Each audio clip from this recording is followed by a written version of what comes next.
You are listening to Leaders and Legends, a podcast produced by Veteran Strategies and featuring conversations with fascinating and impactful men and women who have shaped our world, our communities, and our history. My name is Robert Vane, Principal of Veteran Strategies, and your host for our discussion. You are listening to Leaders and Legends, a podcast presented by Veteran Strategies, a local veteran public relations enterprise, and sponsored by Girl Scouts of Central Indiana, Garmon Construction, Leaders and Legends LLC, the Grand Hall and Conference Center at Historic Union Station, the McGinley's Golden Ace Inn, and McAllister Machinery, your friendly neighborhood Caterpillar dealer. You may find all your sales and rental equipment needs at McAllister.com. We are pleased to announce our podcast is a member of the All Indiana Podcast Network in partnership with Wish TV. You may find Leaders and Legends at allindianapodcastnetwork.com. Thinking of starting a podcast or need to host a public meeting? Let Leaders and Legends LLC be your partner as you look for new ways to communicate your message. Please contact Chris Spangle and me at leadersandlegends.net. Thank you for joining us on the Leaders and Legends podcast. We have something quite different today, but one I've been looking forward to for a long time because I'm a huge fan, not only of the genre in total, but this couple and what they do. Our guests are Asia and BJ. Hey. And how are you all doing? Hey, we doing good. Like, I was trying to same thing. Yeah, I was trying to make sure. I didn't know if you was doing the introduction. Well, yeah. What I wanted to say is that Asia and BJ, besides being one of the best looking couples you'll ever see, thank you, have a YouTube channel. And they're on their YouTube channel. They are one of a growing group of people who react to music they ostensibly have never heard before. There are several people out there, aka Jamel Jamal. I think it's Lost in Vegas, I think, is another one. There's several, but I reached out to Asia and BJ because I just enjoyed how they interact with each other and how much fun they have. They're based out of Dallas, Texas. So we're going to spend the next hour talking about music and why they decided to launch their channel. It's extraordinarily popular. They have 181,000 subscribers on YouTube, of which I'm one of them. So all you have to do is type in Asia and BJ and you will see them and you'll see what they do. They listen mostly, I would say, to rock and roll music or kind of rock pop music, but they throw a little curveball every once in a while. So Asia and BJ, thank you very much for coming on the podcast. It's a real treat for me. Yes. Thank you. We're honored to be here. Thank you so much. Absolutely. We appreciate it. So very quickly, how did you come up with the idea to do this? To start, I kind of got to turn that one over to Asia. My answer are two different answers. Yeah, I got to turn that one over to Asia because she really was the one that kind of came up with the idea. Yeah, it's YouTube's been something like has been tossed around kind of here and there for a long time, actually, since I can remember YouTube even being a thing. And initially when we actually started the channel, it was something that I felt like just really was I was just, if I'm being honest, just in a really kind of in a dark headspace a little bit. And we were going through a lot of things financially here at home. And it was just something really to just start and kind of get, just something to keep my mind occupied because I was here working, I was working and then I would be home with the kids. BJ was working 2 jobs. So I was barely seeing him at the time. Like it was a really, really stringent time and I'd say strain really on just the whole family household in general. We were really going through a tough time and starting YouTube. I know just to add on to everything else that we had on, for me, I'd say even though we were going through all of that, I still was going through, I do struggle with anxiety and depression. just as a mental illness of my own. So starting YouTube was definitely something that helped me kind of just change my mindset. It kept me occupied. It gave me something to think about, something to look forward to, especially when, I was up at night, not being able to sleep, just something to kind of just keep me from going into all these different places. So really it was just kind of more so to occupy my time. And when we started out initially, it was fun. It was so fun to record, so fun for us to make videos and content and put stuff together. More so than anything, I was just like, oh, I get to learn how to use the editing. Did music, leaving the channel aside for a second, did music itself help put you in a better place?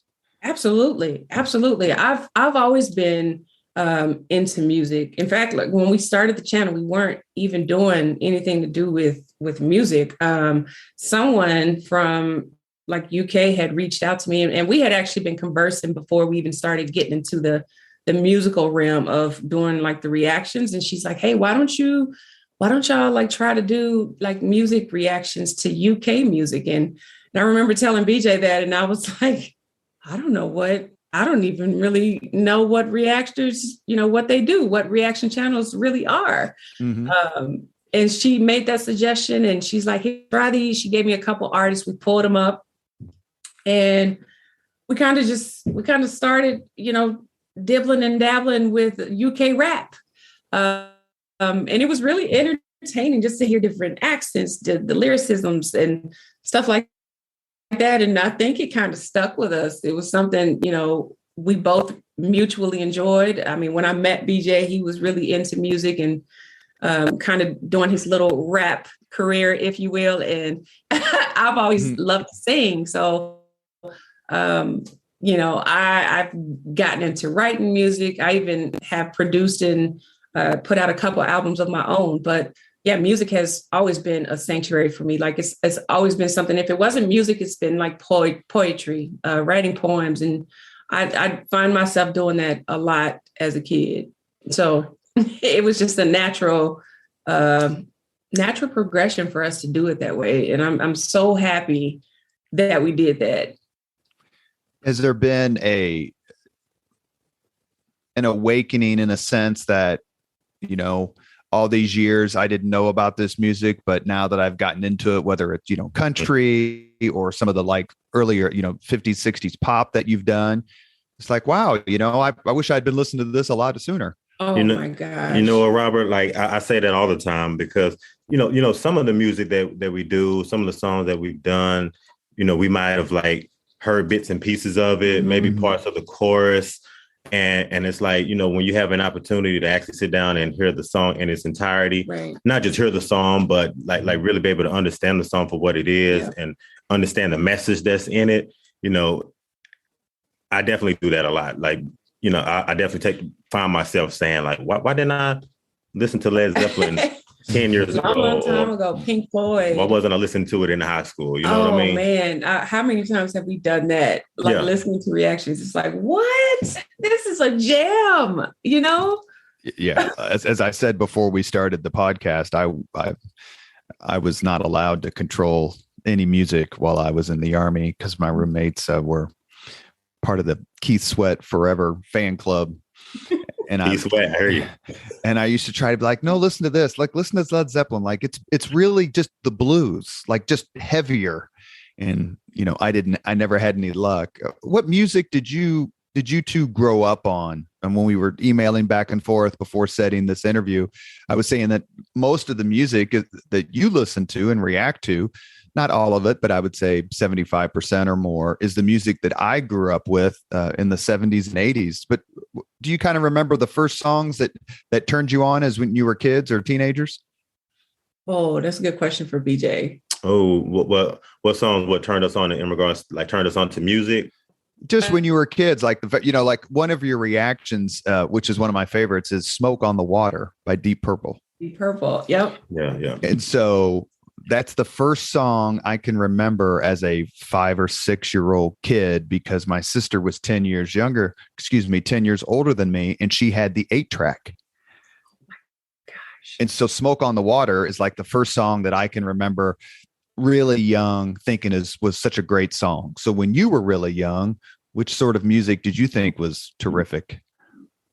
Oh, me, I would say Ashford and Simpson. Really? Like a rock? Ashford and Simpson, they're like a duet. They're like a married couple that do like 70s, 80s R&B.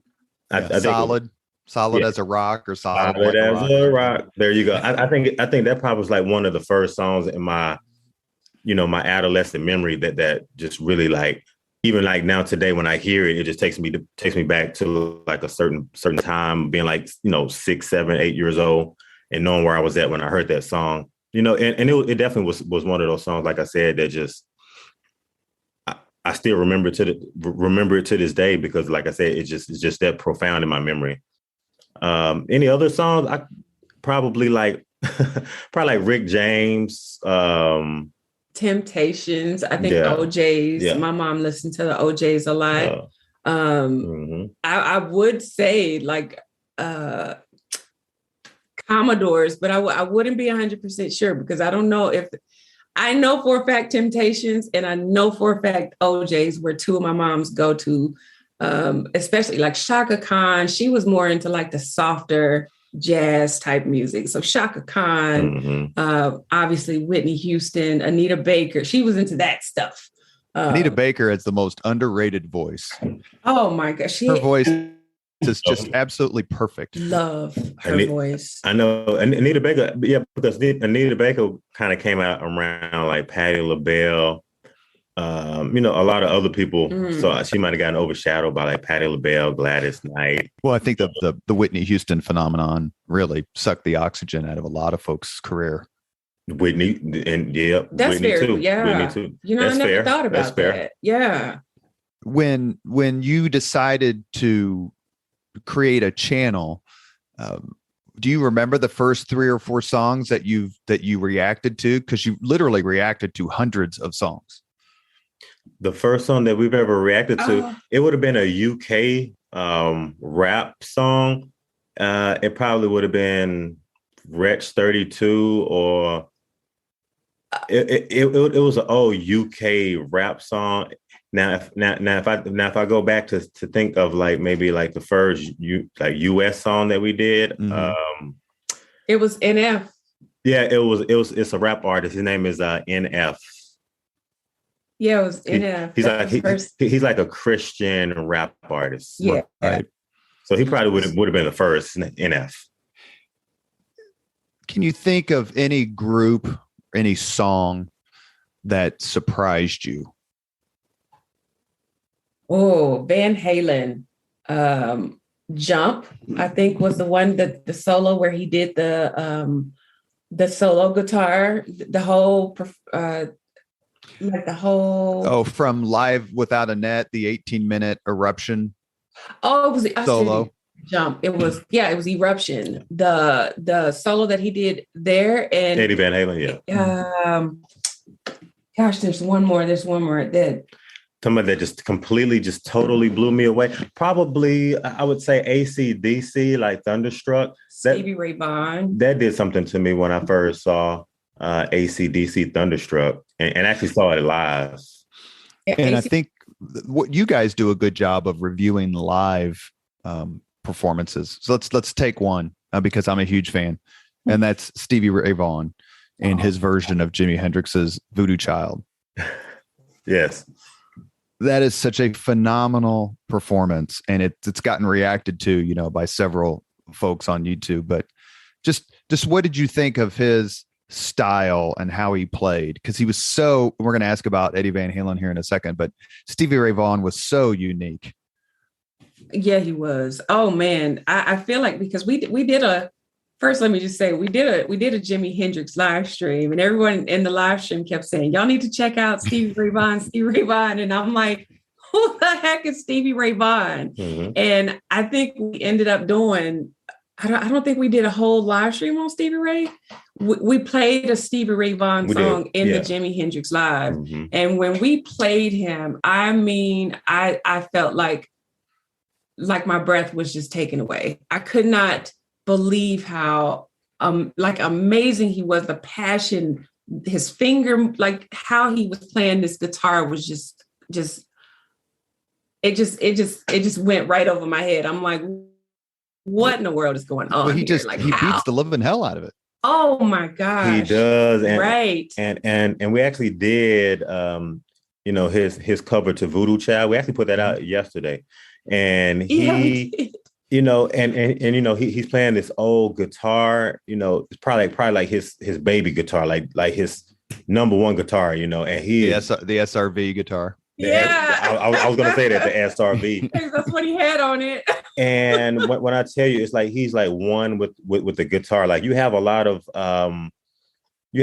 people that can play the guitar and they play great, but for somebody to be like one with the guitar is like the guitar is like an extension of his soul right now. Absolutely. You know what I mean? And it's just I can't even tell you like the look on his face while he plays it. When he plays it, it's just it's you can it's just like tell. nobody else. Yeah, you can just. There was a joke when he was, he died tragically in a plane crash 25 or so, 28 maybe years ago. And there was always a joke when he was alive that there's a lot of people who can play like Stevie Ray Vaughan, just not for that long. Not that long. See that. I mean, yeah, like a lot of people can bang around on the guitar and do a lot of the things that he did, but they just can't do it for as long as he can do it and with such precision. I could probably say that that's probably the case, just because you think like he's playing so fast, like he has long sets too, like those songs. So he played for a very long time, and like you said, for him to be able to just give his all into it, like you obviously you see him profusely sweating when he playing it. You see how his face, like his face contorts. It's just like it's just everything to be able to watch Stevie Ray Vaughan perform. Like it's everything. The other famous quote about Stevie Ray Vaughan is actually, and I think I'm going to get this right. It's from B.B. King, who said, "To play the blues, you must be black twice." Ooh. Stevie missed on both counts, but I never noticed. I agree. I mean, I agree with B.B. King in regards to him saying that, he never noticed, because same thing with me. I've never noticed either in regards to whether he was white or black. But the way that he just goes about the music, again, like I said, I just feel like he was born to play the guitar. Absolutely. And to play the blues the way that he plays it. I mean, it's just in him. It's a lot of like great quotes and things of that nature. It has to be in you and not on you, and it's definitely in him. You mentioned the other one I wanted to ask you is the Eddie Van Halen one from Live Without a Net, because that's like 18 minutes long or whatever, and he goes through and he plays all of his signature solos, including Eruption, Cathedral, Spanish Fly, and then he plays the intro to a song called Mean Street, excuse me. That's towards the end of the solo when he's tapping the fretboard with all of his fingers. Oh yeah. Oh, when he's using like all 5 fingers, I believe. Right. And I just remember the look on your faces and kind of your commentating was like, I just have never seen anything. I've never heard these sounds come out of a guitar before. Yeah. That is so, I mean, I think it's just like for us, or at least for me, I just feel like, listening to guitar solos, particularly until we started kind of getting in and diving into like the rock genre in general, I don't feel like neither of us were really exposed the way that we have been now that because you catch these, like, like we were saying, Pink Floyd and, listening to some of these great artists. Joe Bonamassa is another great one that I came across. And I think it's just one of those things you get mesmerized and it catches you off guard because it sounds so good. Like the vibration, and I'm one like to feel music. I feel, the sound of it is really kind of what pushes the emotion through people, and I feel like, watching it is one thing and listening to it is a whole different experience. But watching somebody with that much talent, that art and that craft to be able to make music sound like that. And you can literally see the emotion on their faces. It just does something to me. And I feel like it just took me to a whole different place watching that. And that was the first time everyone had told us, y'all haven't heard anything until you've heard, Eddie Van Halen. And we were like, okay. And it took us forever to get to it. Yeah. But I mean, I will never forget that, watching him play on the stage like that. Yeah, he's one of the greatest ever to do it. Oh my gosh. And like I said, when I tell you, like, I've never heard anybody play a guitar like that, from Jimi Hendrix to Stevie Ray Vaughan. Yeah. You definitely got to put Eddie Van Halen like in a category of his own as far as like greatest of all time. Absolutely. Just by what he does with the guitar itself. Yeah. Especially with being able to see it on Eruption for sure. Well, the interesting thing that one of the reasons that makes your reaction so terrific is what you just said in 2022 is exactly what people said in 1978 when the first album came out. Wow.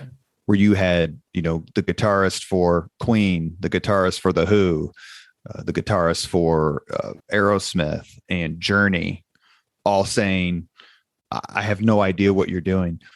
The Eruption solo, which is about a minute and 42 seconds on Van Halen 1, a lot of famous people said later that they didn't even think it was a guitar. They thought it was a keyboard because his style was so revolutionary. Wow. Yeah. Wow. You can definitely hear it in the Eruption for sure, because it's out of this world. It's out of worldly. Yeah, it is. I'm going to send you an email when this is done, and I may send a couple of links for songs that I would ask you to see if you would react to.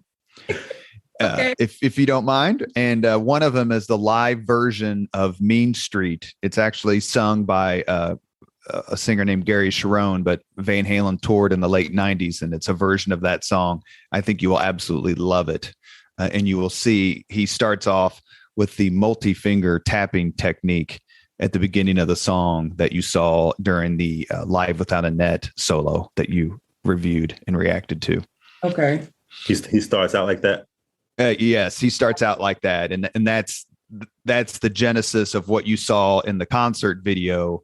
What I'll send you is another concert video, but it's actually playing the song, and you'll know it when you see it and listen to it. You'll be like, okay, I recognize that. Okay. You're listening to the Leaders and Legends podcast. We are talking to Asia and BJ. They are YouTube stars with 181,000 subscribers. And I would assume at this point, you got to be over 1 million views or pretty damn close, because as I look at your videos, so many of your videos where you react to music have views in the tens and tens of thousands. That must make you feel good about what you're doing, how you're spending your time, that people are willing to, including me, a middle-aged Catholic kid from Indianapolis, Indiana, who looks up your stuff. And I'm sure you have fans all over the world. What's that like when you hear when people comment and people reach out to you and say, try this song and I really like this, and you did a good job on that one? Because it's happening from around the world. Yeah. It's happening from around the world. I'll go first. I would say, first and foremost, it's definitely like a surreal type of feeling, like knowing that, we have, anywhere from tens to 100 to 1 million people watching, in a given day. Just for people to want to hear us and to get our take on music, especially music that, a lot of people have just, including yourself, people that, music that you've grown up on, over, the span of your life. And for us to kind of have an opportunity to experience it, and for y'all to kind of simultaneously watch us as we watch the music at the same time, it's a very, very good feeling for me, just because, like I said, I just love the fact that people give us like great feedback. Even sometimes, it might be constructive criticism as well. We take that as well. But I just enjoy the fact that people, send us comments and tell us, how much we brighten up their day, how much we put a smile on their face, or even if it's a video or a song that, that reminds them of someone that passed away, or, something that's real near and dear to their heart, and something that they've shed tears over. And for us to like do those types of songs and give them, and give the type of commentary that we do on those songs, it just really does a lot for me in regards to just filling my heart. It's definitely fulfilling, because now it almost, you have so much more, at least having so much more purpose and meaning to other people, just that, people look to our videos and we get so many comments telling us, hey, I'm going through this, I'm going through that, or, I've been with, certain things going on and it's, it pulls my energy out. But when I come here to get on and I go to y'all's channel, like it definitely makes me smile. It gives me something to look forward to. And I don't think that there's, anything more fulfilling than having that type of purpose and feeling like you do mean something to a lot of people. But everything that he said, I 1000% agree. Well, because your comment about, dealing with anxiety or being in a bad place, a lot of us, when we feel down or we're upset or whatever, sometimes music can make you more upset, right? Because you're thinking, that's me and my baby's song. Right. And then there's, times where music kind of is like, you know what? I'm going to go on a long bike ride or go to the gym and I'm just going to listen to some upbeat music and try to put my mind in a different place. How do you decide? Because please, people who are listening, look up Asia and BJ on YouTube. They have some of the most eclectic songs that they've reacted to across all genres for sure. But how do you decide how to or which songs to react to? I imagine some of it's got to be people's suggestions, and sometimes you find it on your own. Yeah, there's a mix from both of us. A lot of the time, people will reach out to us. Most times we tend to just scroll comments. We'll look. There's always one person that'll go to videos and be like, we do drop a whole list of it. Yeah, I noticed. And I'll take a screenshot, so when we go to, start picking out video, it is suggested to us. There's so many things and so many, artists, different types of music, different styles that we've still yet to listen to. And that's, I guess, and that's obviously the greatest part of it, right? Is that we're listening to things that we don't normally go to in our playlist. And that is what is most interesting and intriguing to me. So it is something, if it is something that, people are sending or suggesting or, emails, DMs, Facebook, we get them all day long. Yeah, there's so many multitude of like sources that we get, music from. Even like I said, like she said, just going through the comments and just seeing what people say, they'll tell us like Van Halen's, one of their albums is one of their best ones. And, might actually go look up the album and, kind of go through the album and, a song name might hit us in a certain way and we'll just, hey, let's try this song. Yep. Or, things of that nature. That's happened a lot. Yeah. That's happened many times. How and this is a particular, probably my favorite band of all time, I would guess. So I'm going to ask about them in particular. Hey, Led Zeppelin. Oh. Yes. When you started reviewing and reacting to their songs, what was the thought going through your mind? Because it's heavy, but it's undeniably brilliant. They are very, very brilliant. I think Led Zeppelin was really kind of what opened up my eyes really to like listening more, like honing in on those guitar solos that they are notorious for. Like they put them almost in every song that they have. They have these just immaculate sounding guitar solos throughout their songs. But I'm sorry, what was the question? I started going off about the guitar. No, it was how you reacted to Led Zeppelin, because that Led Zeppelin is kind of the emblematic band, heavy metal, hard rock band of the 70s. Yeah. And I used to have a roommate or two in the Army who used to say, we're not listening to any devil music, and they were talking about Led Zeppelin. And I was like, if you just listen to it, you'd really understand. Of course, a lot of Zeppelin songs were based on blues songs from the 40s and 50s, even the 30s. Yeah. I was unsuccessful, but that band, it's so popular, it's so massive, and the sound is so unique, especially the drums because of John Bonham. I just was interested in how you reacted to it the very first time as you started to go through their catalog a bit. Trying to remember, like the very first time we heard Led Zeppelin, like I'm probably kind of like that too as well. I think like the first time I heard Led Zeppelin, like I didn't know who like a lot of the members were, so it kind of took us a little bit of time just kind of trying to get up to speed in regards to who everybody was. Well, but like even saying that, it's just like, how did you? I can't remember. Like I'll give you a song because I was just listening to the song in the gym earlier today, and that is "When the Levee Breaks." Yes. With the drums and the harmonica and. Oh yeah. Even with that song too, "When the Levee Breaks," like it just had a like, even that one. I think that's like one of my favorite ones. I'm glad that you brought that one up, but I don't know what really just made me gravitate towards it, like the harmonica, or was it really like the drums? But, as we kind of, dove into Led Zeppelin, I really, really started seeing like the difference between Led Zeppelin's like drummer. I think you were saying Joe Bonham, like John Bonham. Mm-hmm. Yes, he is really, really good, like really, really, really good. Like just the way that he makes it sound, like the timekeeping that he keeps, just everything, just everything in regards to how he plays is just epic. And someone told me too, like Led Zeppelin, they're seeing it's like more like the grandfathers of rock, kind of like the pioneers. Oh, and like I said, their sound, I feel like a lot of people bit off of their style, I guess you can say, Yeah. I noticed one other thing you do is you react to a lot of country music. Is that something that you grew up with, or is that an acquired taste for you both?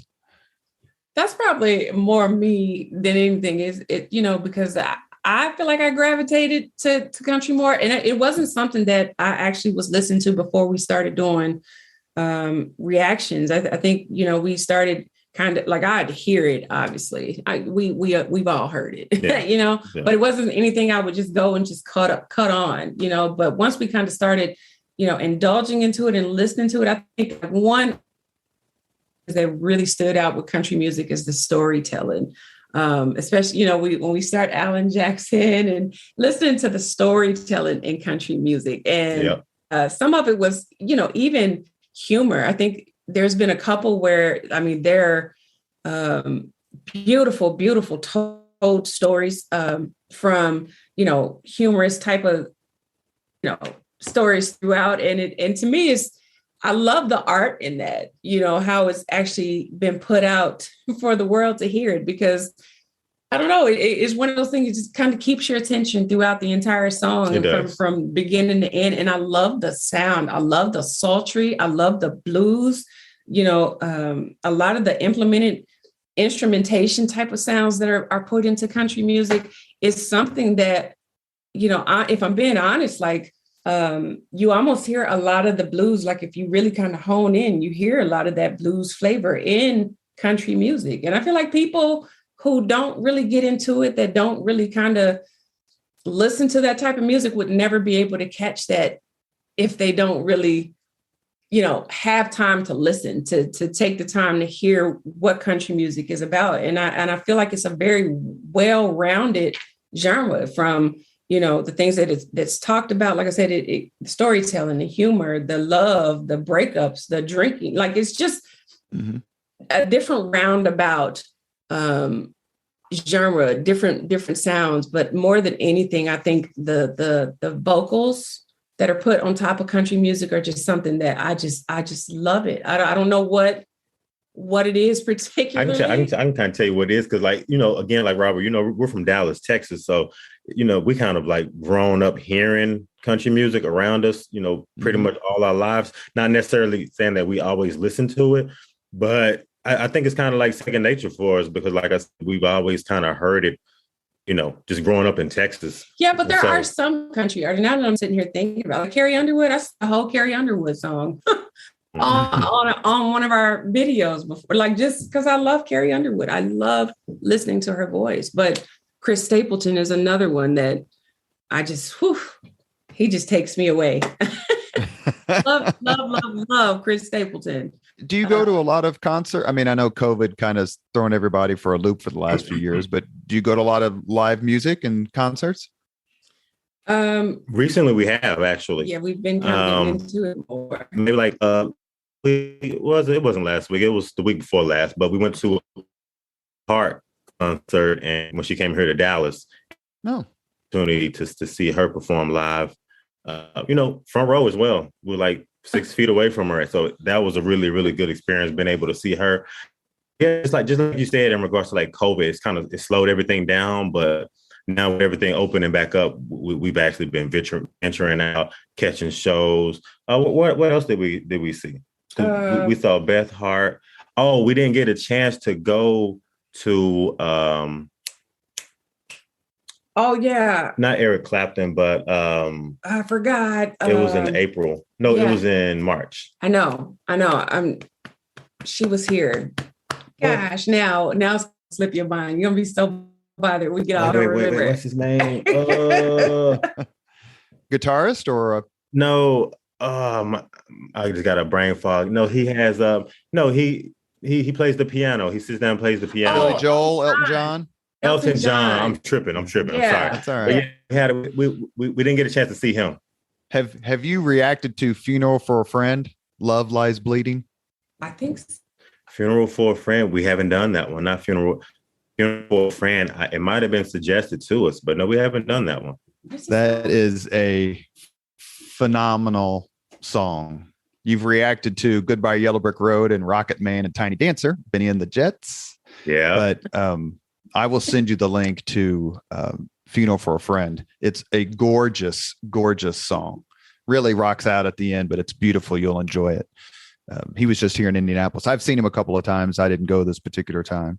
But I want to ask you, as musicians, as artists, as people who like music beyond just listening to it, what sort of special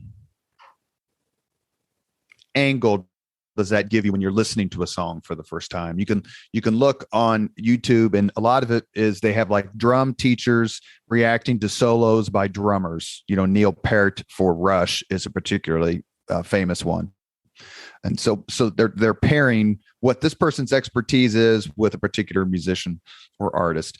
And what sort of expertise do you bring, and how does that help you react to the music you're hearing? Oh, good question. You go first, Asia.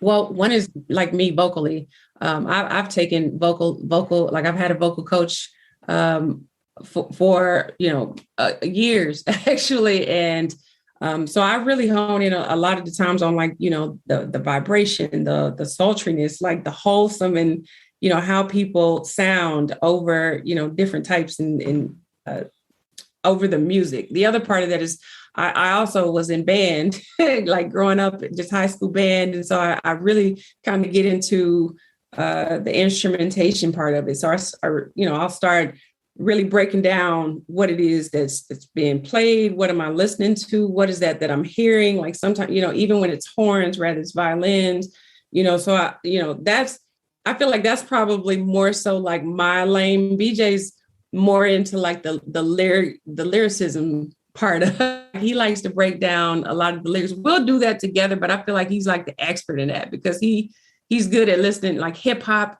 and rap. And so he catches it when it's quick. And I'm like, but I have no idea what they're saying. What, so I feel like he's really, brought that part of it to the table. But nonetheless, like I've always been like one to feel very much the emotion in music. So,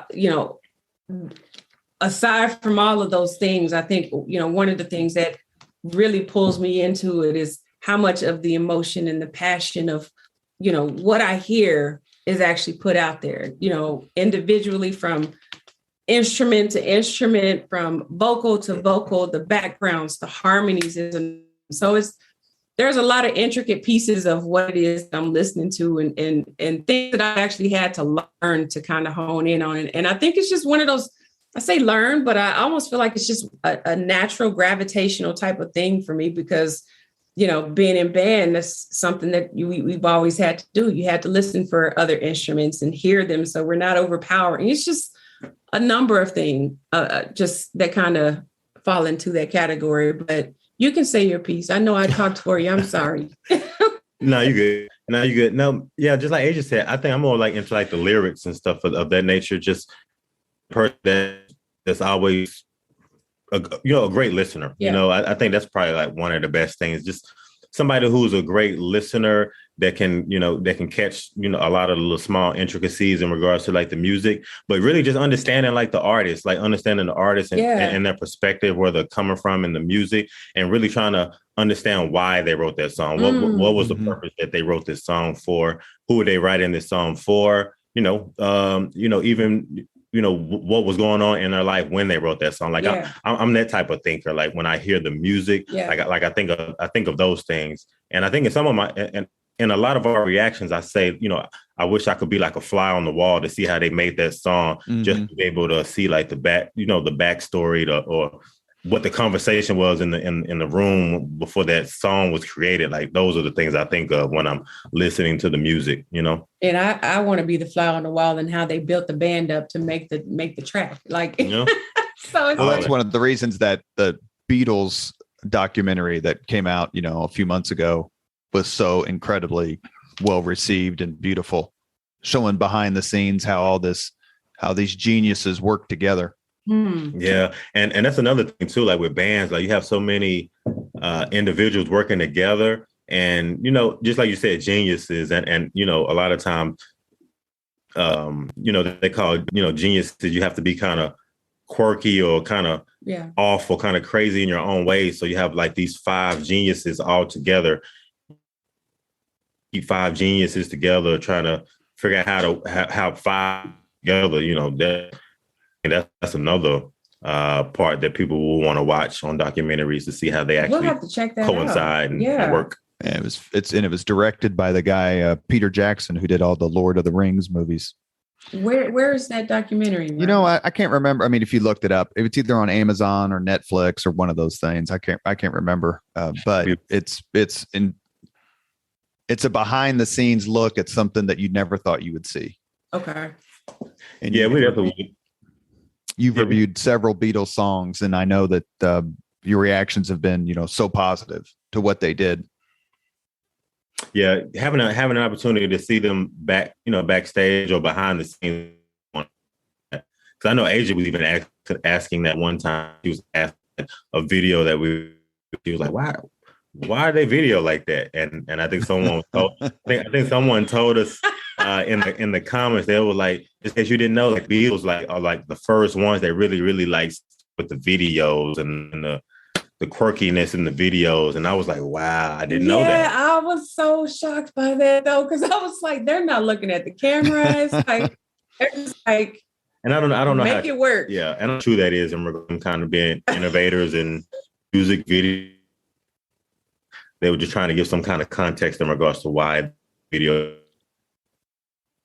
We have a few more minutes with Asia and BJ. They are YouTube superstars with 181,000 subscribers. They react to music and they do it in a fun, funny, and honest way. You can't like all the songs you react to.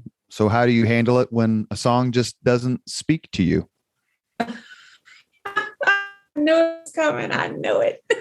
I know. Me personally, like I said, I always try to find like the silver lining in the music. So even if it's something in regards to like maybe like the beat was off and I just didn't care for the beat and I just couldn't stay with the song because of how the song sounded. Like I try to find other things in the song. Like I try to hone in on, again, like I said, just what the song means and trying to pick the artist's brain just a little bit, just to see what type of headspace they were in when that song was created. Just to, like I said, just try to get a deeper understanding than just what it sounds like. Try to go past what it sounds like sometimes, and majority in some of the music, like you said, if it just doesn't sound good, I'm trying to find other things like in regard, well, why did they make the song and what does it really mean? Yeah. I would have to agree to that. I do feel like there have been some that we've done reactions to. I just said I didn't really like it. But you have for sure, yeah. But even that though, but there's but to it. But even saying that though, I do for anything, I just try to be respectful, because at the end of the day, I don't obviously don't want to step on anybody's toes in terms of just trying to upset them, especially if that's a song that means something to somebody out there. Like you said, those heartfelt songs that mean something, that even if it didn't sound good to you, that might be the bonding song between, the last song played for some, you know what I mean? Could be their favorite song. There's so many different things that you have to, put into perspective, especially being on this platform. And it's not about, if I don't like it, I'll say I don't like it, but I will never be, disrespectful in saying what I'm trying to, why I don't like it, and as long as I try to do that, that's, at least try to be honest about it, because you can't like everything. You just can't. Right. And again, like I said, we love music because we are music lovers at heart, first and foremost. But just in regards to like you said, like the critiquing, I don't see us as music critiques. Like we're here to critique it, like to say if it's great, if it's like the worst song ever, or if it's the best song. I think a lot of times for us, you said, understand the music, and hear it. Yeah. Right, because you can. I don't particularly like country music per se. It's not something that I would listen to. But you can still look at a Vince Gill or an Albert Lee or Ricky Skaggs or, whomever, right? And go, what an absolutely phenomenal guitar player. Like you can still enjoy and honor talent, even if you don't necessarily if you're not necessarily down with that particular piece of music. Right. And I think that's something that we've kind of discovered on our journey while doing this, is like, it's just that, exactly what you said right there.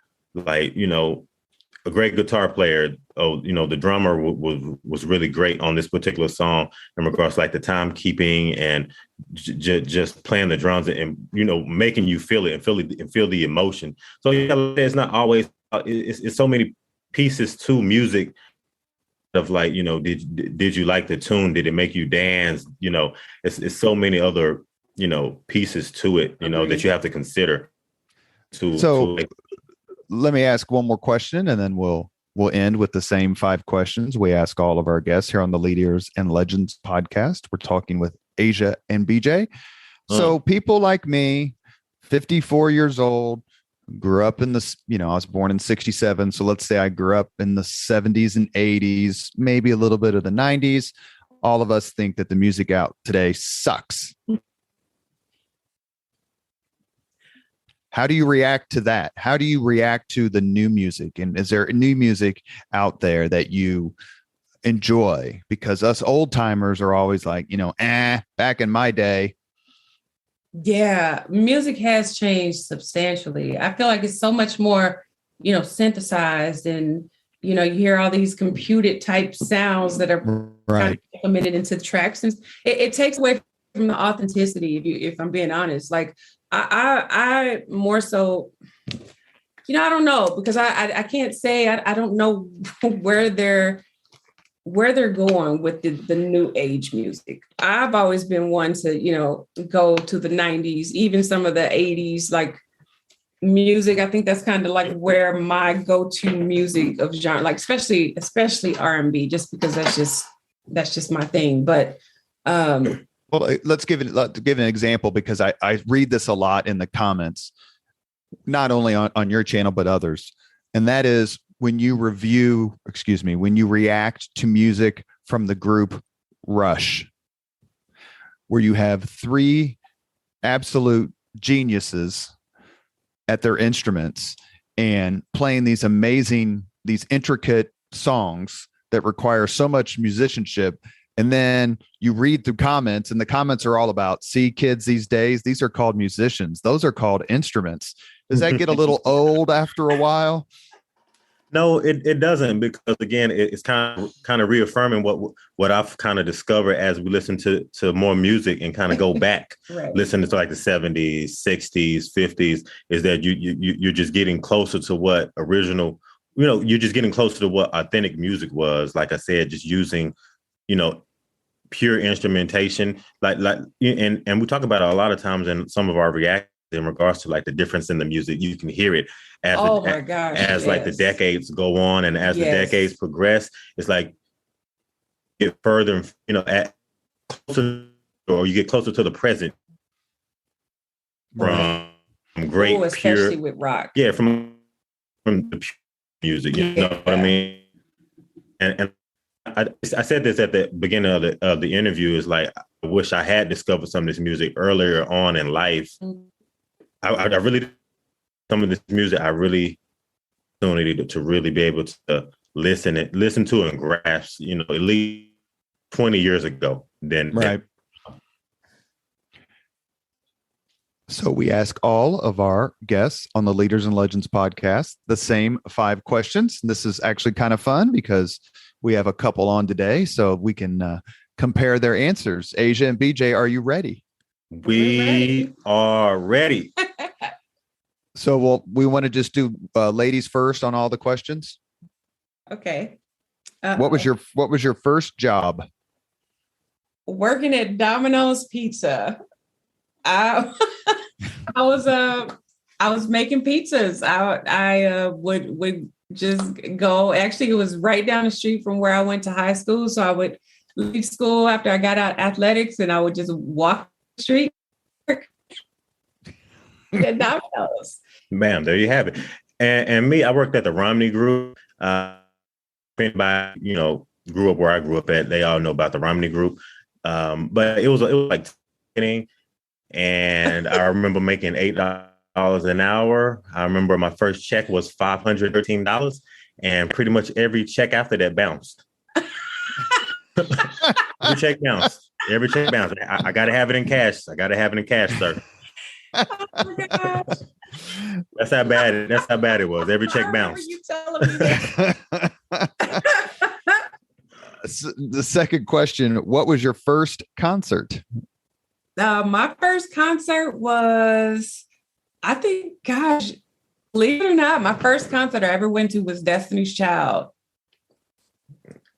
Wasn't it Destiny's Child? It was Beyonce. Right? Yeah, it was Beyonce. When Beyonce went single. I know that was like, gosh, probably when was that? 10 years ago. When she went single? Yeah, she was, when we went to probably Beyonce. Longer than that. It probably was like 15 years at maybe least. 15 years. Yeah, because she's been a solo artist at least 15 or 20. Yeah, it wasn't when she first went. Anyway, it was Beyonce. BJ? Well, yeah. The first concert I went to was a DMX and Rough Riders concert when they came to Dallas Reunion Arena. It was when I was about 16 or 17, somewhere there. I hate to say this, Asia, my very first job was making pizzas, and my very first concert was Van Halen in El Paso when I was stationed out there in the Army. Wow. Oh, you were stationed in El Paso? I was stationed at White Sands Missile Range, which is 50 miles just kind of north of El Paso, Fort Bliss. Yeah. Oh, okay.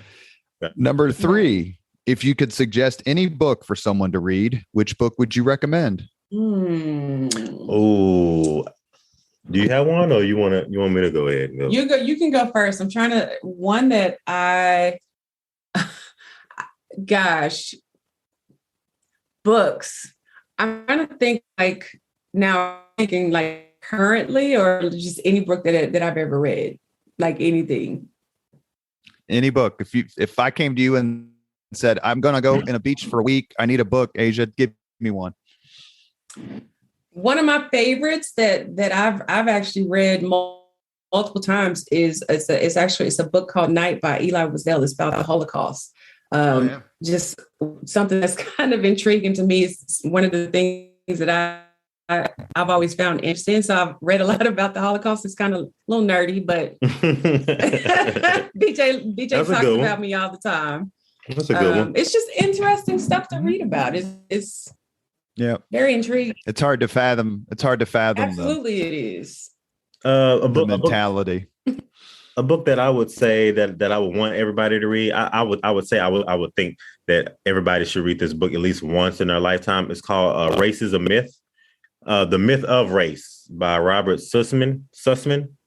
Mm-hmm. Yeah, I've heard of that. yeah. So the times that we're dealing with and how things are in the world, I just feel like just to be able to bring everybody together, bring people together across the so-called race and things of that nature. I just feel like everybody should read that particular book. Oh, that's a good one. Which candidly is something I was going to say at the end of the podcast, but I'll just say it now. It's one of the things that you two do. I mean, if you look, a lot of the people who comment on your reactions, I mean, they're white and they're complimentary and they're happy and they're like, we're so glad you're listening to this music, and oh, I grew up on that sort of thing. And one of the reasons why I think that you two do such a good job is that you've created a forum, a marketplace for people to get along, because they're coming here to hear what you have to say about some of their favorite music. Just like if they started posting pictures of their kids and everyone started reacting about, oh, how beautiful you are.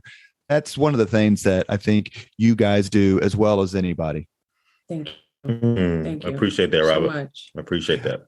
Question number 4. If you could witness any event in history, be there as it happens, which event would you choose? Oh, yeah. Oh, I would say in regards to me and the time period that I grew up in, I was born in 81, and my mother and grandmother and just that part of the family, they all had something to do with the civil rights movement, right, or just being in it. And just hearing about it when I was younger and them telling me like the stories, what they kind of had to go through and live through, I would say the civil rights movement for me, I would want to be able to live, to be able to experience, to see what they actually had to experience day to day, like, through their eyes. A common answer to that question is to be able to witness Martin Luther King Jr.'s "I Have a Dream" speech. There you go. I promise you that's what I was going to say. Go. Absolutely. Oh my gosh. No way. Sorry about that. I was going to say that. I was like, that's so cliche for me to say that. So I was like, you go first, because I'm mad. I'm like, yeah, if that's what you like. Probably to see the Nobel Peace, the I Have Nobel a Dream. Peace. Yeah, I said Nobel Peace Prize. The I Have a Dream speech. Yeah, I would love to. Yeah. Maybe that's why I said, growing up in the civil rights, so I could have been able to witness all that whole span of time. That is so crazy. He said that. All right, last question. If you could have dinner with anyone living today, 2 hours off the record to discuss whatever you want, whom would you choose? Anyone that's living. Asia, you can say BJ, and BJ, you can say Asia. Gosh, there's man, living though. Yeah. So who would you want to have dinner with outside of me? I'll just tell you the most popular answer by far is Barack Obama. You know what? That was like one that kind of crossed my mind too. Barack crossed my mind, but I wouldn't want to talk to Barack. If it was anything, I'd want to talk to Michelle. Oh, okay. I got you. I got you. Talk to Barack. I got you. I'd take Barack. But you want to sit with Michelle though, huh? I would rather sit with Michelle. I'm just saying. Oh man, that's a great question. I know, right? Somebody that's alive right now that I would want to sit and have just at least one person. Mm-hmm. Wow. Today. I know today. Yeah. Did you already say something? I said Michelle. He said Barack, but I was like, I'll take Michelle. Okay, that's your final answer, Mm-hmm. Michelle. Okay, I'm gonna go. Okay. No, I'd want to talk gracious. to. I'd like to probably like Oprah. So you want to go from Michelle to Oprah? Yeah. Okay. Yeah. So Oprah, and then for me, I would say just one person that I could sit and have a conversation with. I would say Denzel Washington. I like Washington, but I love his movies and how he acts and things like that. But